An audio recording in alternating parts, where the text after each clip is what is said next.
Hi guys, welcome back to the channel. तो आज की वीडियो में हम बनाएंगे एक लेज़र अलार्म सर्किट।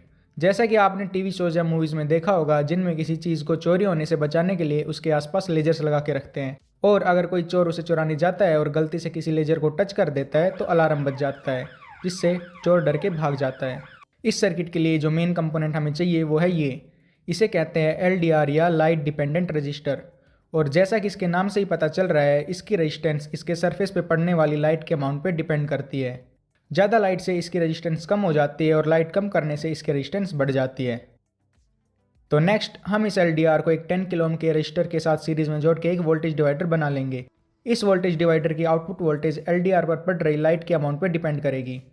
यहाँ पे आप देख सकते हैं कि जब मैं LDR को कवर कर रहा हूँ तो आउटपुट वोल्टेज डिक्रीज हो रही है, और अगर मैं वोल्टेज डिवाइडर की इनपुट सप्लाई की पोलैरिटी रिवर्स कर दूँ तो अब LDR पर अंधेरा होने से आउटपुट वोल्टेज इंक्रीज हो रही है।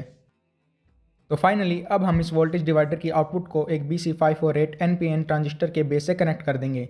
इस ट्रांजिस्टर के कलेक्टर पे एक बजर लगा है जो ट्रांजिस्टर ऑन होने पर आवाज़ करने लगेगा। बजर परचेज करते वक्त ध्यान रखें कि बजर दो टाइप्स के होते हैं, एक होता है एक्टिव बजर और दूसरा होता है पैसिव बजर। एक्टिव बजर सीधा पावर कनेक्ट करने से ही काम करने लगता है, लेकिन जो पैसिव बजर होता है वो नॉर्मल पावर कनेक्ट करने से काम नहीं करता है, क्योंकि साउंड प्रोड्यूस करने के लिए इसको एक स्पेशल साउंड सिग्नल चाहिए होता है। तो आपको इस सर्किट के लिए एक्टिव बजर ही यूज़ करना है।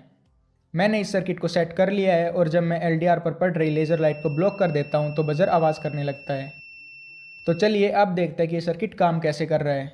जब लेज़र और LDR के बीच में कुछ नहीं होता तो ट्रांजिस्टर के बेस पे वोल्टेज डिवाइडर की आउटपुट वोल्टेज अराउंड 0.15 वोल्ट्स होती है और ट्रांजिस्टर ऑफ रहता है, क्योंकि इस ट्रांजिस्टर को ऑन होने के लिए बेस पे मिनिमम 0.6 से 0.7 वोल्ट्स चाहिए होती हैं। लेकिन जैसे ही मैं लेज़र को ब्लॉक कर देता हूँ तो ये आउटपुट वोल्टेज 0.69 वोल्ट्स हो जाती है और ट्रांजिस्टर ऑन हो जाता है, जिससे बजर आवाज़ करने लगता है। ओवरऑल ये सर्किट काफ़ी अच्छा है बिकॉज इसे बनाना काफ़ी सिंपल है। लेकिन यहाँ पे एक प्रॉब्लम है, क्योंकि इसमें बजर तभी आवाज़ करता है जब तक लेज़र ब्लॉक्ड रहती है। जैसे ही लाइट वापस आती है तो बजर बंद हो जाता है। तो अगर कोई चोर तेज़ी से मूव करेगा तो बजर भी हल्की सी आवाज़ करके ही बंद हो जाएगा। हमें इस सर्किट को इम्प्रूव करने की ज़रूरत है, तो उसके लिए हम पहले वोल्टेज डिवाइडर की आउटपुट को अब एक BC557 PNP ट्रांजिस्टर के बेस से कनेक्ट कर देंगे। इस ट्रांजिस्टर के कलेक्टर पे एक 10 किलो ओम का रजिस्टर लगा है। अब अगर हम इस ट्रांजिस्टर के कलेक्टर पे वोल्टेज मेजर करें तो जब तक लेज़र और LDR के बीच में कुछ नहीं होता तो वोल्टेज 0 वोल्ट से रहती है, लेकिन जैसे ही लेज़र लाइट को ब्लॉक करता हूँ तो वोल्टेज 3.7 वोल्ट्स हो जाती है, जो कि हमारी सप्लाई वोल्टेज है।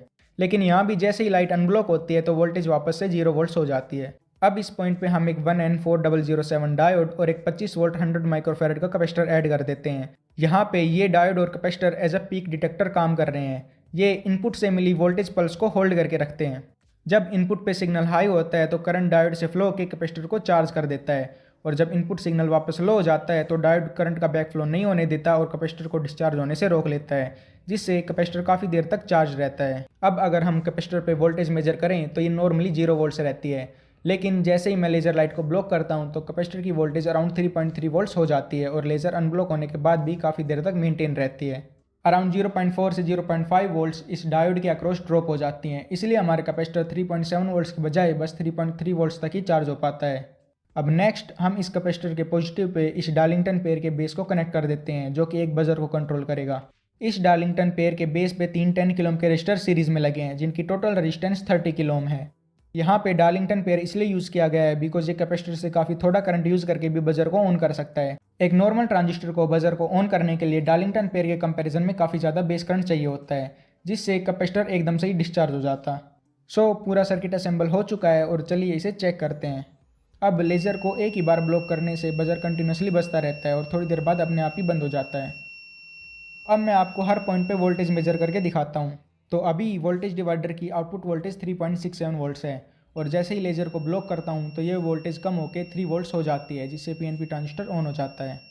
ट्रांजिस्टर ऑन होते ही ट्रांजिस्टर के कलेक्टर पे वोल्टेज 0 वोल्ट से बढ़कर 3.7 वोल्ट्स हो जाती है, जिससे पीक डिटेक्टर में लगा कैपेसिटर 3.2 वोल्ट्स तक चार्ज हो जाता है। इस स्टोर हुए चार्ज का यूज़ करके डार्लिंगटन अरे बजर को ऑन कर देता है और कैपेसिटर की वोल्टेज धीरे धीरे ड्रॉप होती रहती है। जैसे ही कैपेसिटर की वोल्टेज 1.3 वोल्ट्स होती है तो बजर की आवाज़ कम होने लगती है, और 1.2 वोल्ट्स होते ही बजर बिल्कुल बंद हो जाता है, क्योंकि जो डार्लिंगटन पेयर होता है उसको ऑन होने के लिए बेस पे सिंगल ट्रांजिस्टर से दुगनी बेस वोल्टेज चाहिए होती है।